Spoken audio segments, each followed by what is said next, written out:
Hello. Hi, everyone. I'm Karen Howard with Mental Health America, and I'll be your moderator for today. Today's session, which I am welcoming you to, it's entitled Responding to the Climate Crisis, Embodiment, Somatics, and a New Pathway Forward. If you require any assistance, please reach out to me. I want to give a big shout out to anyone joining us virtually, online. To ask questions, please use the Q&A tab on the website. And if you're attending in person, our speaker has instructions for submitting questions to you as well, which you can do either through the mobile app or by raising your hand. Please wait until you have the microphone to make comments to ensure our online audience is included and can hear your remarks. Just before we get started, a few quick announcements. MHA, Mental Health America, was founded in 1909, advances the mental health and well-being of all Americans through direct service, public education, research, advocacy, and public policy. Along with over 140 affiliates across the country, we drive progress with a public health perspective through community-based solutions and a national agenda. I invite you all to visit mhanational.org/resources to learn more about our mission, access free tools, take a mental health screen, and support the vital mission of our organization. If you're interested in receiving continuing education credits, visit the Earn 40 CEUs tab on our conference app or virtual platform. After the session, please make sure to complete the evaluation that's listed in the description. This is helpful for our planning, and don't forget to post your conference highlights on social media. Lastly, we know some content can be triggering, so please do step out. We have a wellness room if you need to, or log off. And the New York room in person in this hotel is our wellness room. It is now my pleasure to introduce our speaker for today, Janna Diamond. That's me. Yay. And Janna is a somatic therapy practitioner at Evolutionary Somatic Practice. There's more about her bio in the app. You want to take the mic? Okay, I'm going to be adjusting this until I find just the right height here. Thank you, Karen, for the introduction, and thank you to Mental Health America for having me here. I'm Janna.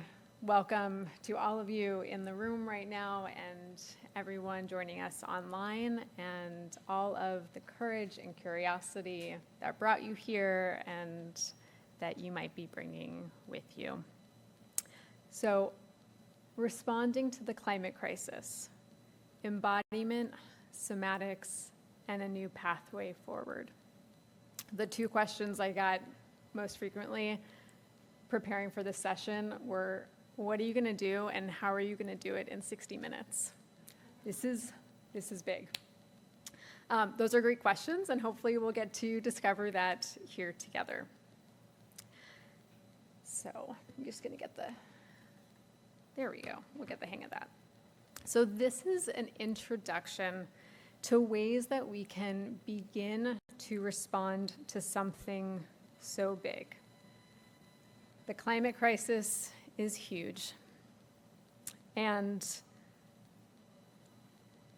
even just, this past summer's heat waves, floods, storms, likely bring up a visceral reality in us. And we also know that not all communities are affected equally.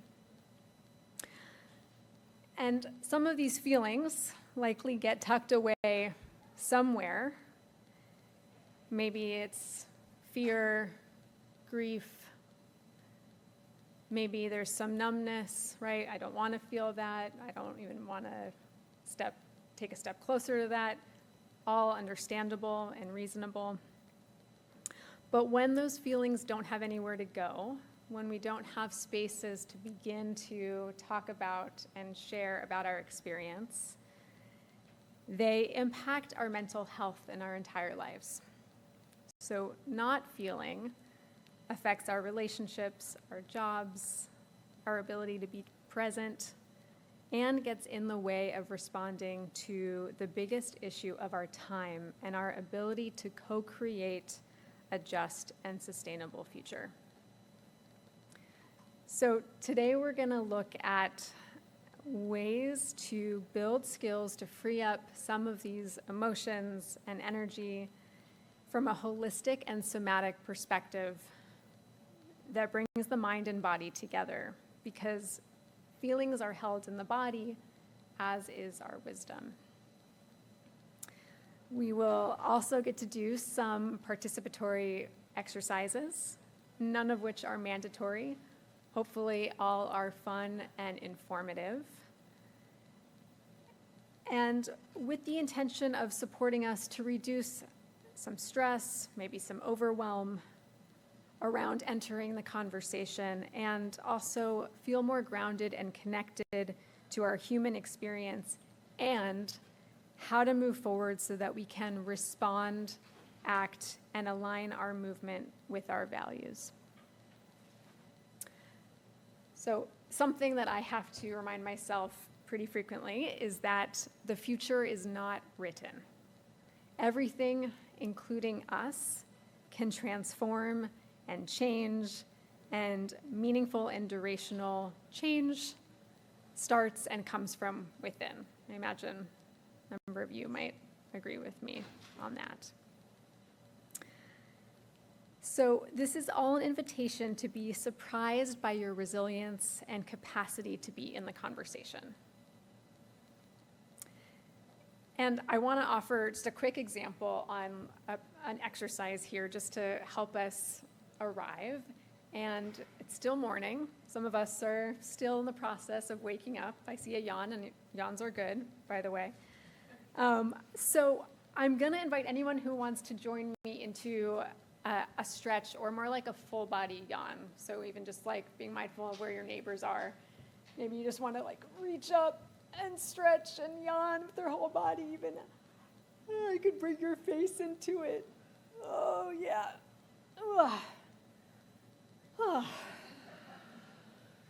Okay, right? Not a bad way to start. We're already happy, okay. So our agenda is as follows. We're going to do some learning. We'll do some reflecting on that learning. We will have a chance to share a little bit with each other. We'll get to move our bodies and practice together. There will absolutely be an opportunity to ask some questions about anything that comes up in our time together, or something relevant that you feel like I didn't hit on or touch on, because, again, lots of material, right? And then we'll find a way to wrap up, and hopefully you'll feel a little lighter on the other side. How does that all sound? Got some buy-in? Okay, good. And all of this is really in service to this. So we're going to just take a moment here as we get started to locate an inner resource. Something that you can imagine that supports or soothes you.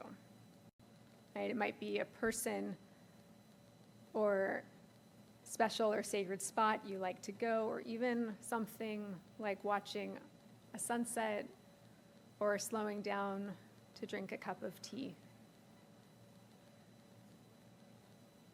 And once you have something, like, let that linger here for another moment.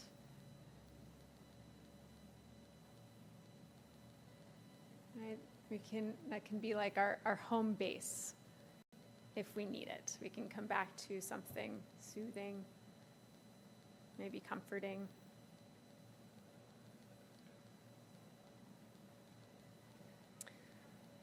So I'm just going to share a little bit about me and how I got here. That's okay. Hopefully that's also in service here. So I have the honor of helping people day after day find more stability and inner resilience in increasingly complex times, personally and collectively, right? My focus for well over a decade now has been supporting people to navigate the emotional, psychological, and spiritual dimensions of climate change.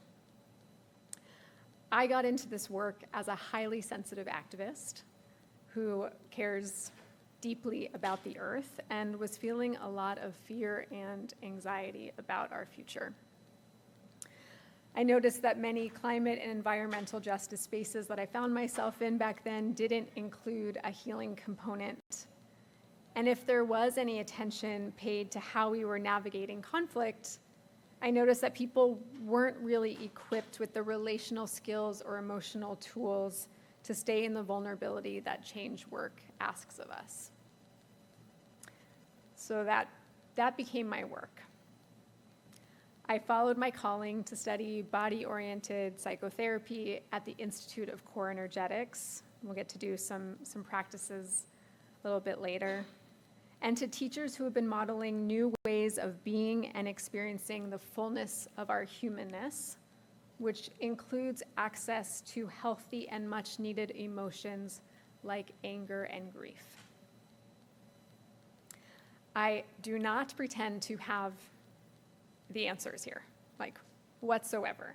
But I can share from my experience of working with clients and devoting myself to the question, to many questions, but to this question in particular: how do we build the inner capacity to meet the moment? How do we navigate these climate changing days?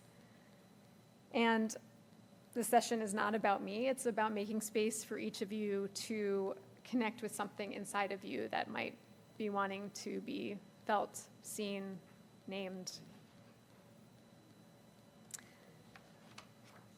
So today is not about the science or data. Plenty of people do that really, really well. A lot of it's out there. It's an exploration of who we are in relationship to this time on Earth and how we can become more and more responsive to what's happening in our world. And let me just say, responsive doesn't, I'm not saying calm, right? Responsive meaning flexible, adaptable, we could say regulated, but still with the ability to, right, move and flow and respond to what we are meeting. So if you're here, you likely know that climate change threatens all of us, not in some distant future, but now. And that makes the climate crisis a mental health crisis. So whether you are a clinician, advocate, legislator, organizer, other leader in the mental health field in here right now, you're probably feeling the impact alongside the communities that you serve. And it's really hard to help people if we haven't explored these pieces in ourselves first, or even concurrently. So the time is now to cultivate new skills for a changing world. But the skills we're going to explore today are not actually new. In fact, somatics is a vast field of practice that draws from many lineages and philosophies, and we could even say that all of our ancestors just a few generations back had ways of connecting with their bodies and the earth in their everyday life. Right, but within the structures of our modern or Western dominant culture, most of us are disconnected from the intelligence that lives in the bodies. And somatics and embodiment practices offer us a critical pathway towards healing and repairing that mind-body separation. And they help us find safety within ourselves. Okay, so where do we begin? I mean, I know we've already begun here, but where do we begin with something of this size and scope? We begin right here, right now, in this moment together. So a lot of what we're going to do is like keep coming back to the present moment, right? We're here together, this is what we have, and that's one of the practices. So let me ask by a show of hands, how many of you feel stress, overwhelm, sadness, fear, ... due to the state of the world? And this includes, right, the political, cultural, ecological, collective landscape we find ourselves in. So keep your hands up. I just want to see, right? I'm going to ask you to hold your hands up one more second. So you might be hearing this convergence of crises also referred to as the meta-crisis or the polycrisis. I'm just going to drop those words in here for some familiarity. Okay, now you can put them down. And for those of you that raised your hands, which may have been everyone, right? You're here in this space, you're alive. With your fingers on a scale from 0 to 5, how affected, 0 being not at all, 5 being a lot, how affected do you feel on a daily basis due to climate change, whether you're reading about it, thinking about it, or experiencing some firsthand impacts? 2s, 3s, 5s, yeah. Okay, so just maybe hold up and just like take a quick look around if you can. Just see like, right, you are in good company here. Yeah. And I want to add just one more. For those of you that work in communities and with clients or patients, who's seeing, just raise of hands, who's seeing climate distress show up in their fields, in their practice?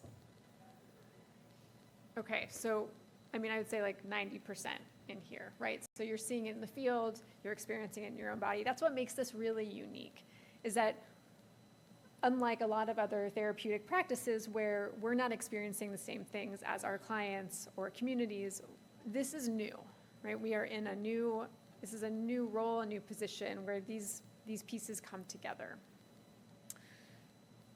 So, how are we doing? Okay, these are not easy times to be alive in, but I don't think there have ever been easy times to be alive. I just think we have so much more information available to us at our fingertips, right? There's a lot of information here. I know there's, right, between social media and the news and all the different places, and it's coming in really fast. And we have these ancient nervous systems designed to track safety and threat in the here and now that haven't evolved fast enough to make sense of or process information in the ways we are demanding of them. So let's let that sink in for a moment.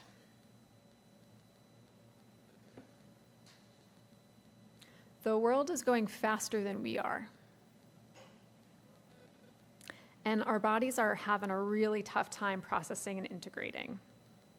I'm just going to make a generalization here, right? 'Cause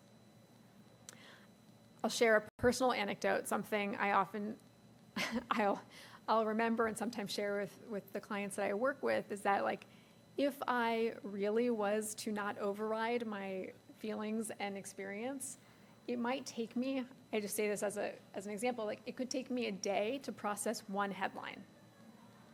Like not even an image, not even an article, right? One headline, I see something and I notice, oh my gosh, okay, I contracted against that.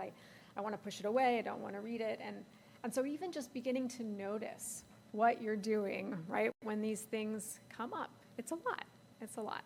So one example, right? So what does too much, too fast create?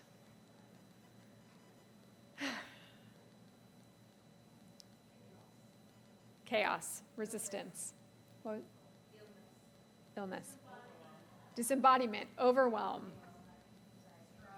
stress, sensory overload, bingo, freeze, lots of freeze, right? Too many things, too fast, all of the things that you just named. Burnout, right? Numbing, resistance. Okay, I know we could keep going. Anxiety. Yeah, so too much too fast can lead to all these states, right? Can have us stuck on, which means like we're going, we can't stop, right? The momentum is like propelling us forward, and can also have us stuck on off, right? Feeling of collapse, or I don't have any energy to do anything. I know both of those really well. So take a moment to notice if you resonate with this, right? We're just going to let this stay here a little bit longer. Does this feel true for you in our world right now, or even some piece of it? Yeah, some head nods. They're like, obviously, right? Yeah. So in the state, it's hard to make any space to rest, recharge, recalibrate, realign with what we want and what we're moving toward, resource ourselves, and even harder to be in connection with others or access our creativity, innovate beyond perceived limitations, and envision a future where everyone gets to thrive on a healthy planet. And so one way we work with this in the body and in general is by choosing to approach this whole thing that we've been talking about, right? We're kind of shaping something out here. The opposite of too much too fast, right? Like bite-sized chunks, slowly. So even saying that makes me want to slow down a little bit more.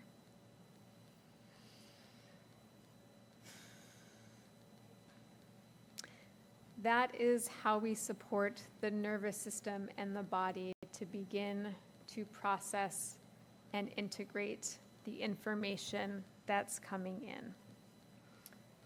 And so my hope is that one of the main things you take away from our time together today is that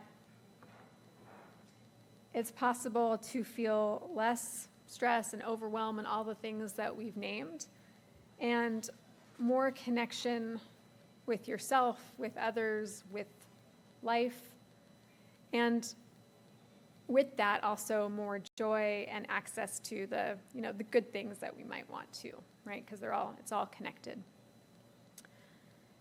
And also to see the climate crisis as an opportunity for reimagining a future that we want to belong to and evolve toward. So within the context of responding to all of this, to the climate crisis, I want to go here, which I think got a little bit funky on the translation of the slide, but the words are still there. So the future of mental health is embodied and ecological.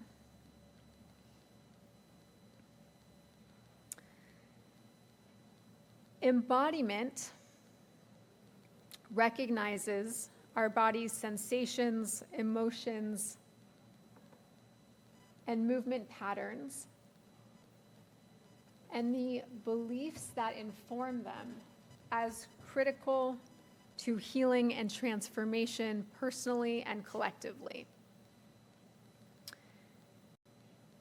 That all of our responses, everything we say, we feel, we do, happens in the body.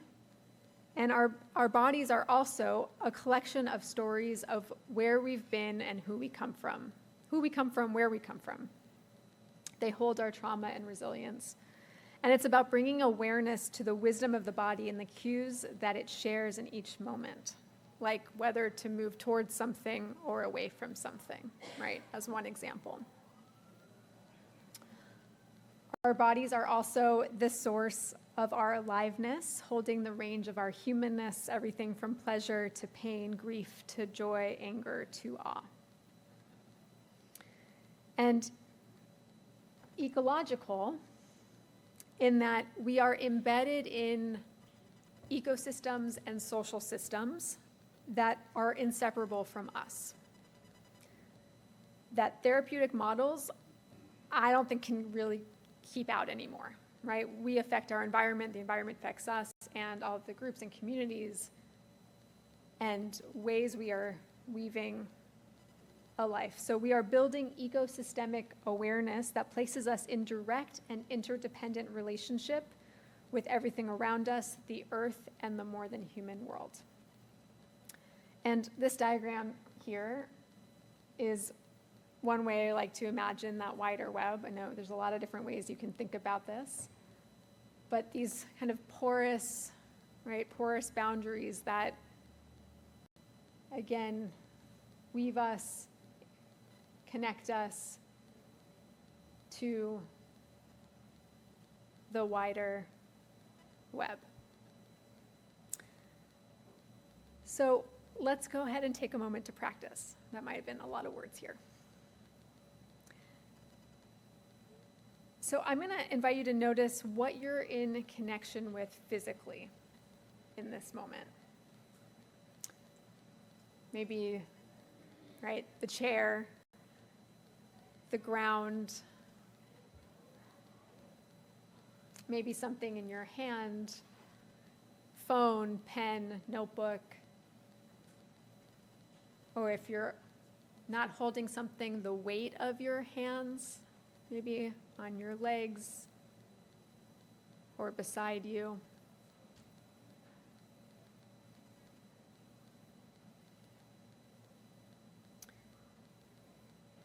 And perhaps it's also a good moment to take a look around the space. And if you're online, you can do this wherever you are.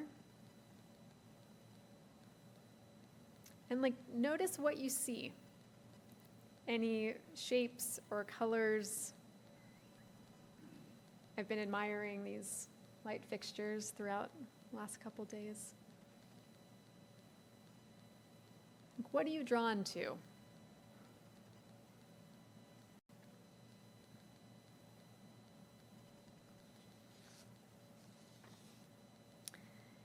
And now you might tune into who else is around you. So we're just going to go one little layer, right? One little circle out. Who are the other people that are here right now? You may even have a brief moment of eye contact if that's welcome, right? Maybe acknowledge each other. Okay, you're here, I'm here, we're both here. Right, okay, so another reminder, right? We are not alone, and we can do this, right? This is one way we orient to our environment and check for safety in the present moment. So, okay.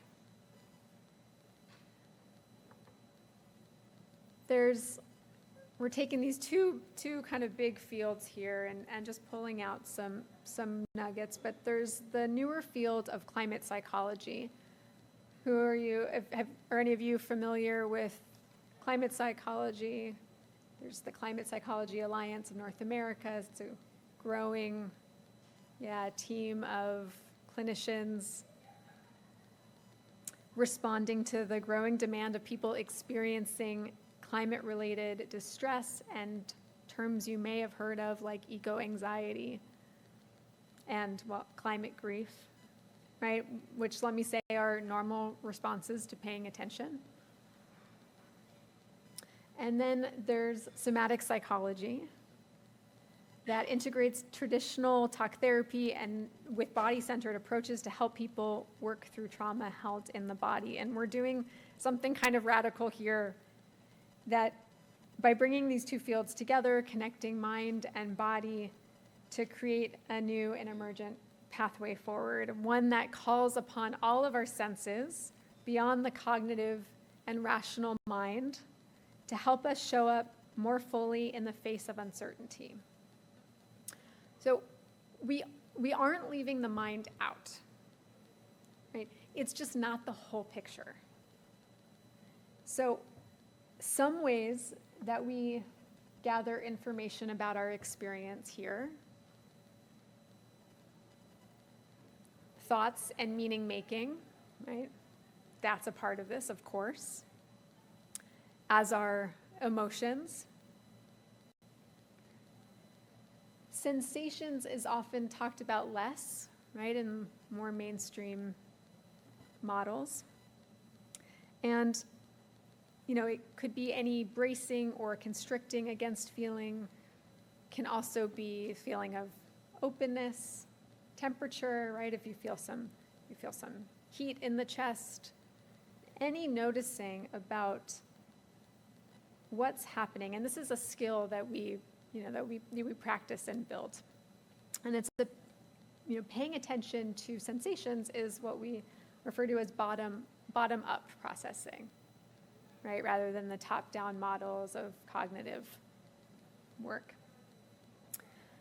So there's movement, right? We get information by moving. I'm even noticing, right, my hand gestures, right? I'm moving, and if you notice, it's like if a foot is tapping, or we start oh, okay, that's movement. What is my body trying to tell me right now?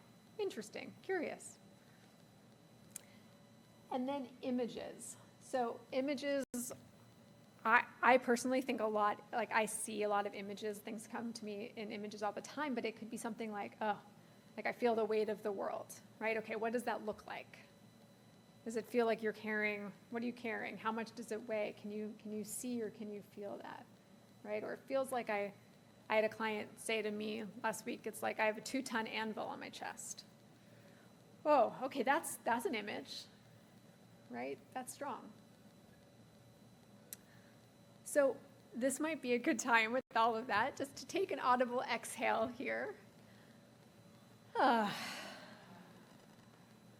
Okay, maybe one more. That was pretty good.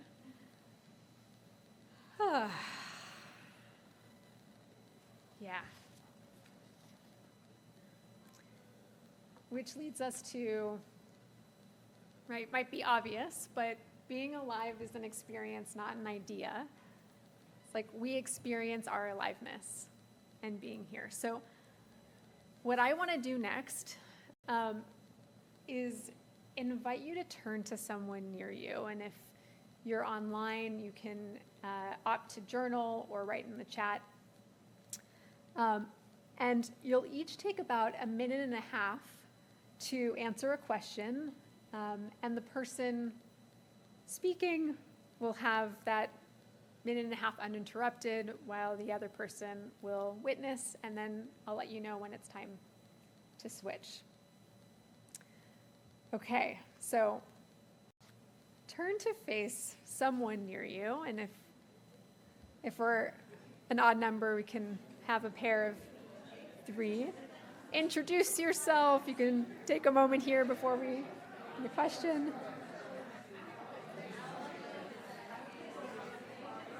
And the question, I know it's very exciting.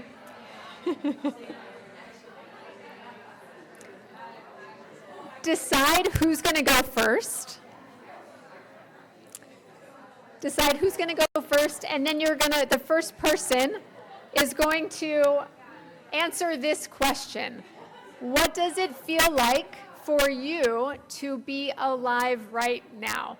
And you can call on all the things that we just talked about, right? Thoughts, emotions, sensations, images. And we'll have 1.5 minutes each. So go ahead, first person.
And go ahead and finish that sentence or thought and get ready to switch to the other person.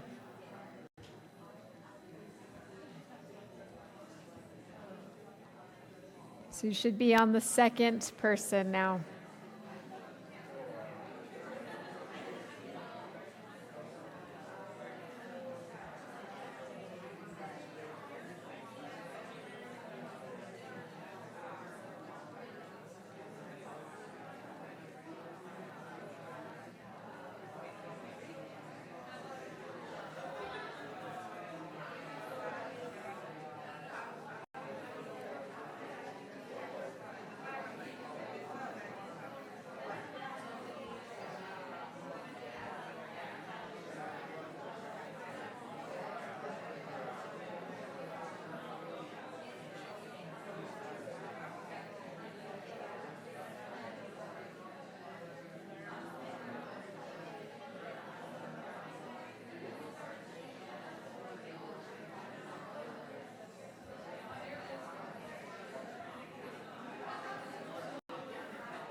And go ahead and finish that thought or sentence.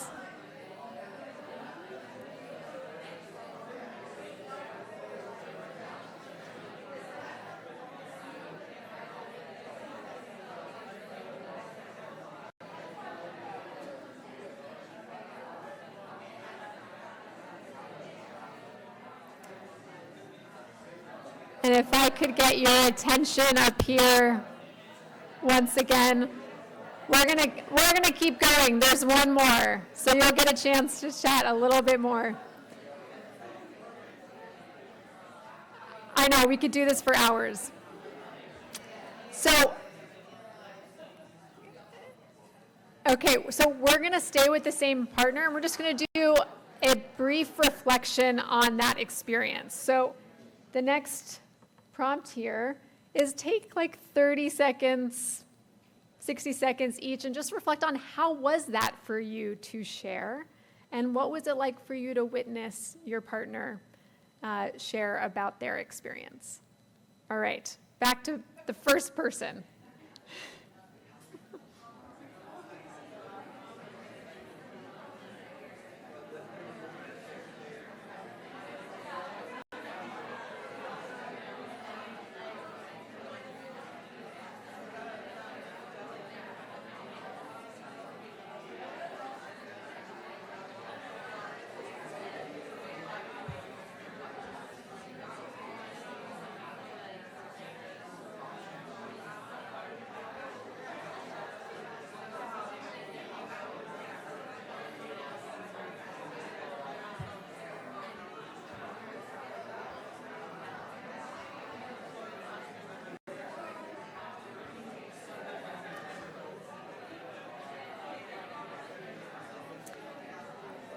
And make sure each of you has a chance to go.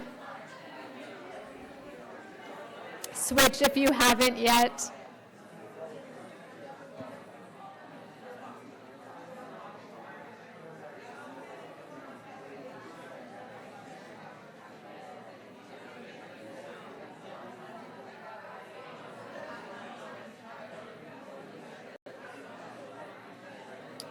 Okay, I'm going to pull you back. I know. I'm going to invite you to come back.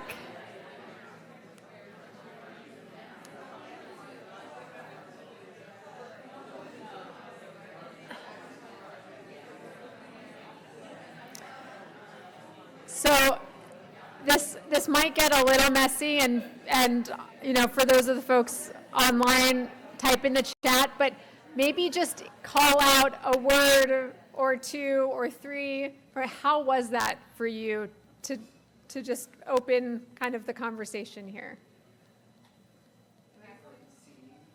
Scene? Disconnected. Feeling present. Hope. Relieved. I like that one. I mean, like all of them. Connected. Refreshing. Oh, okay. So notice even how, as those words come in, like how you're doing now. Just a little check-in, right? If you're feeling any different than you did a few minutes ago. Yeah, and I know we'll get more chance to talk more later. Okay, so I'm gonna keep going here because I want us to have a chance to do a few more embodiment exercises before opening it for Q&A. So here's what I got.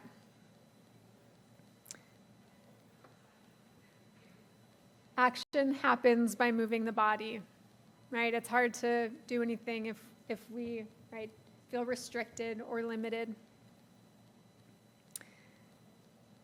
When we're stressed or activated, the body works overtime to brace and constrict against movement and against feeling and impulses, which can be a strategy to not feel the pain of what we perceive to be too much. And we build capacity in our bodies to be with these emotions by practicing and supporting. Oh, I missed one, but I just said that. So by practicing and supporting the body to do a couple things that I'm going to introduce, right? This is not an exhaustive list by any means, but this is for our time here today. So these are a few of the pieces that I just want to bring as little tidbits to offer you, and hopefully some skills that we can practice and that you can take with you. So I think I've answered why a few times, but I'll say it again. So somatic practices and what we're about to do help us find safety in ourselves, and everything is a practice and an invitation, and I encourage you to try something new. So if we start here with grounding, at least, right, I'm going to offer a couple definitions. There are many. Is feeling stable and steady. Grounding can also be defined as our physical relationship to the ground beneath us. It's sometimes even feeling that we have a lower body that's connected to the earth, right? I don't know, kind of forget sometimes. And it helps us to stay present in the here and now, as well as to engage with our authentic response. So you can do this sitting, but if you're open and able to stand, I would encourage you to try standing here for a moment, just in front of your seat. And we're just going to start, I wish I wasn't behind this podium here, by wiggling your toes a little bit. Just like noticing that there are toes. Yep. And then bending and straightening your knees, like super small, right? Even just an inch or two.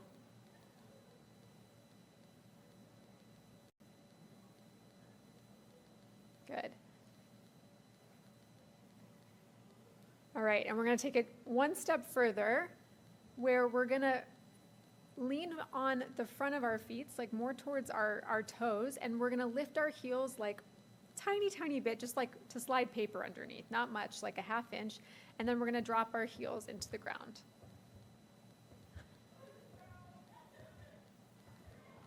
This is maybe new and different, and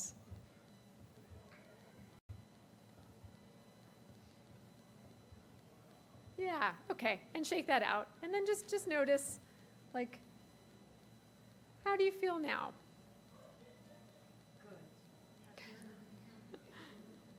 Right, okay, we have legs, maybe a little bit more, right? Okay, we're gonna keep going because we're standing and we're gonna get through just a little bit more here. So containment is remembering that our bodies are a vessel to hold what we feel and experience. And sometimes a lot of the feelings and activation can get concentrated in the chest or the upper body. And feeling that we have limbs, right? We just felt our legs, also helps to be able to expand our capacity. So we're just going to go ahead and circle our wrists here in both directions.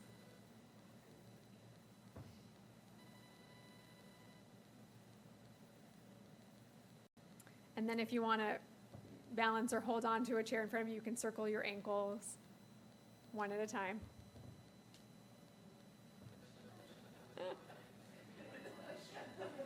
And then shake that out.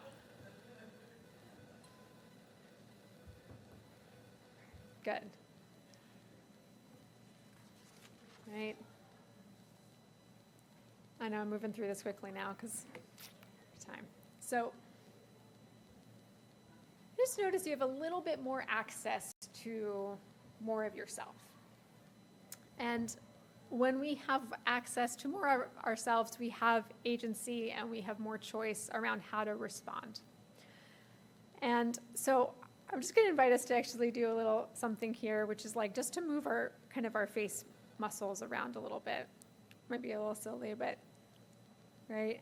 Kind of can scrunch your face, you can widen your face. Only I am seeing all of you. You don't get to see all of you. And then we're going to do one more thing, which is to find an animal or embody an animal that has teeth and can growl. Oh my gosh, I know, it's really silly. So, like, just see, right? You're just facing me.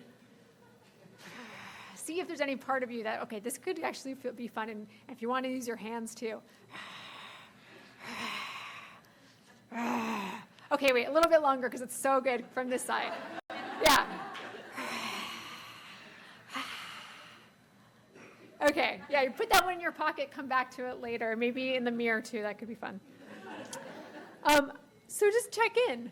Okay, how are you feeling now? Different. Good. What was that? Childlike. Oh, like playful, right? More freedom. Yeah. Okay. No rules. Yeah. So I hate to have you sit down, but if you want to go ahead and take a seat, you can go ahead and take your seat. So I have, of course, there's more, and I let you go a little bit longer on your pair sharing, but I want to open up to a couple questions here.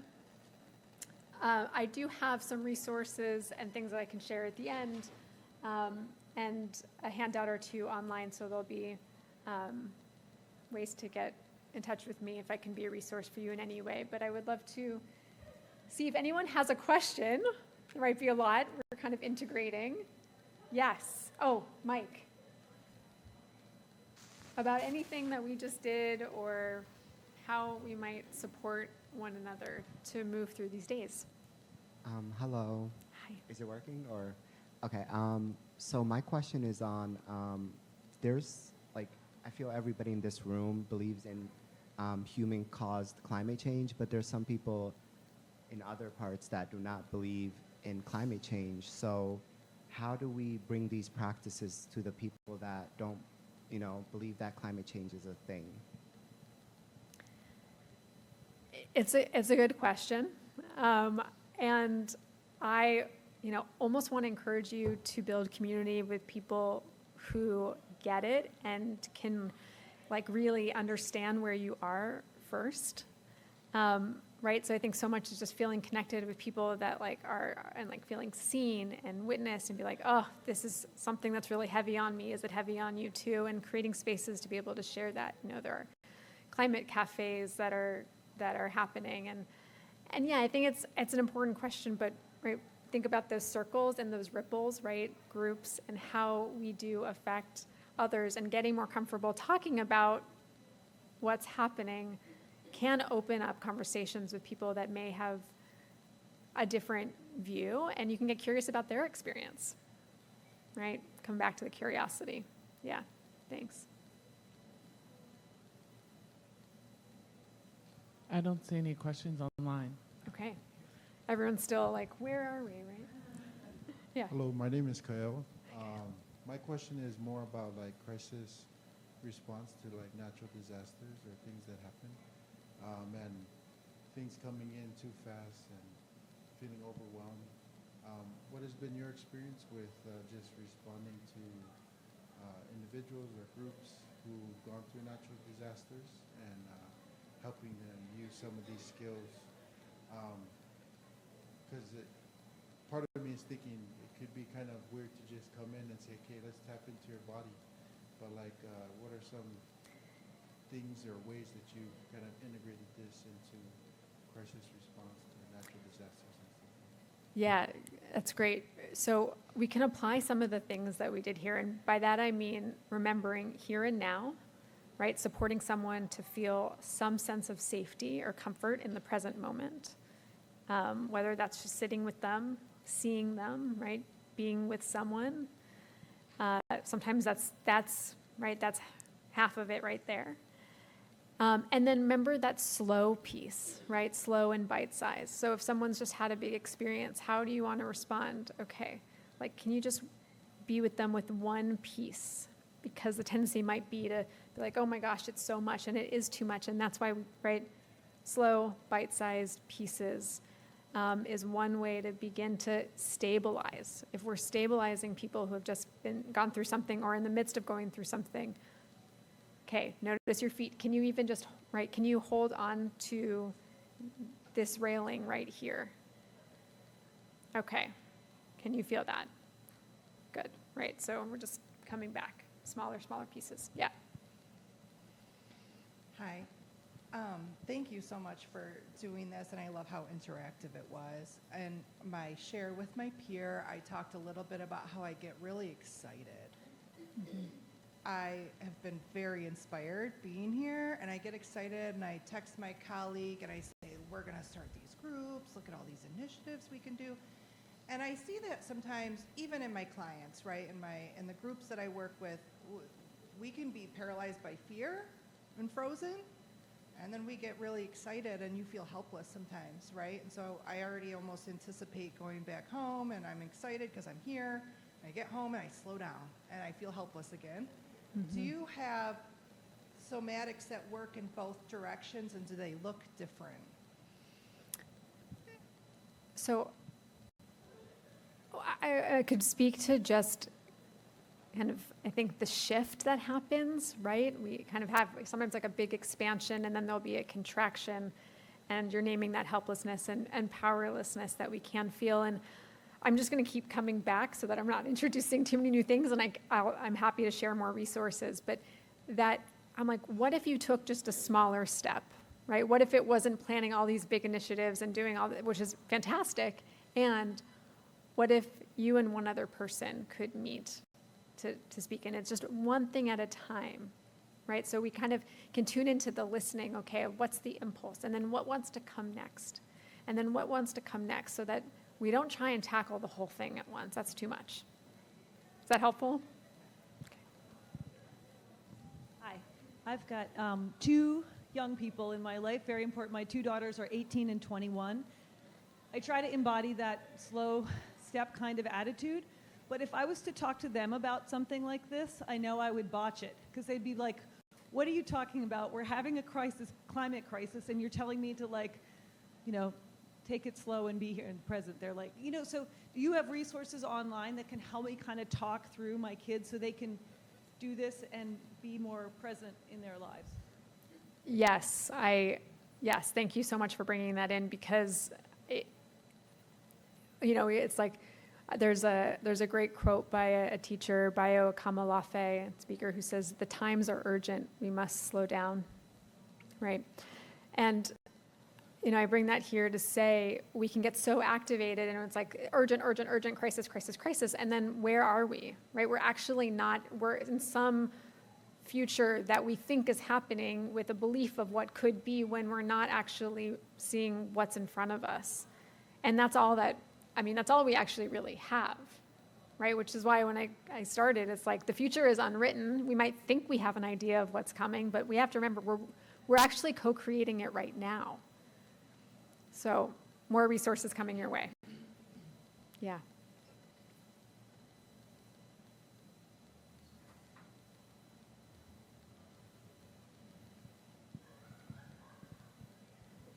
Thanks, Karen. I knew what you were doing. No, I knew exactly what you were doing. She's checking them for online questions. Hi, folks. I have a question, obviously. I'm very curious, as a person who lives with mental health symptoms and manages them, and recognize the relationship between my brain and my body and how vital it is that I get into my body when all of a sudden my heart and my brain aren't behaving the way I would like them to. I'm thinking about some of the people we heard from this morning living with tardive dyskinesia and other things that might kind of keep them away from being, that might make it even more challenging to harness the power of their body. Do you have any thoughts or suggestions, like people living with like somebody talked about Lyme disease today, or MS, or something that might push them away from their body? How can you help those folks? Yeah, this is a big question, and I work with a lot of people in my practice too.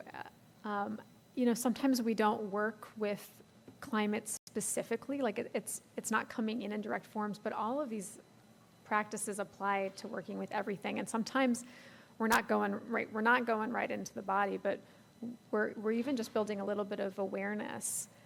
So maybe it's a sensation that then, oh, I'm feeling some tightness in my chest. Okay, and is there anything in your space that feels comforting right now, right? Or can you feel this relationship? I'm in connection with you.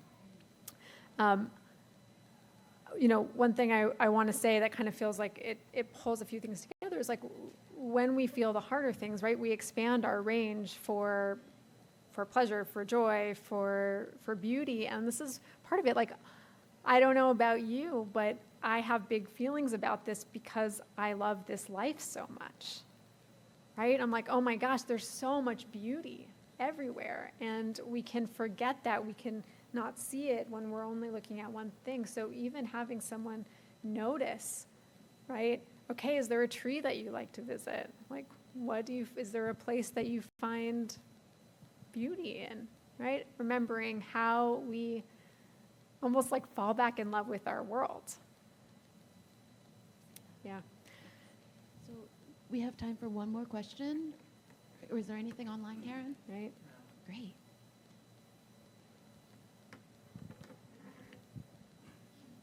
So I actually had our conversation with my girlfriend, and we have had countless conversations on this trip. And one thing we both spoke about of feeling alive is we've walked a ton on this trip. And we both love that and haven't talked about it once. And I found that really interesting. Like, we're both, I don't know, it's a weird thing. So I love that, like, conversation starter, I guess. And I think it's, not just surface level stuff.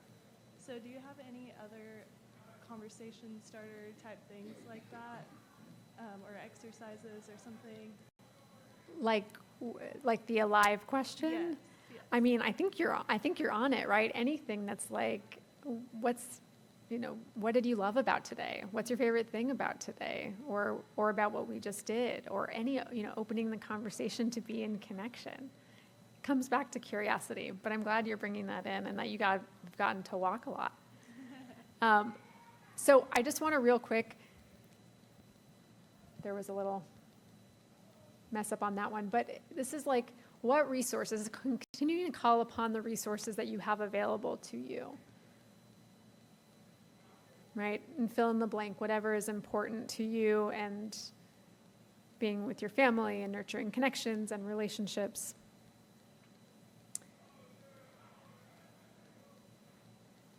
Yeah, you have a lot more things we could put in there, and I don't know if anyone got to the music this morning, but right, like music, senses, right? This is all a practice, right? Like kind of like being human is a practice. We're figuring it out as we go.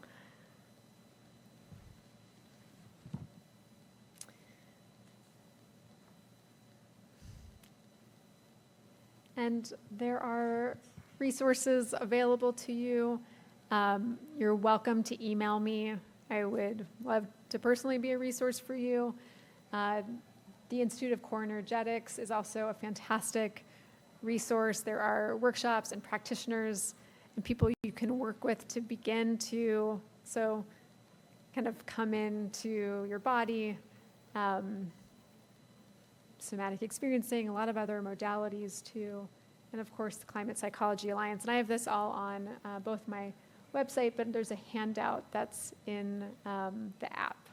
So thank you to everyone online, everyone here for your participation, your courage, your curiosity. It was really, really good to be with you.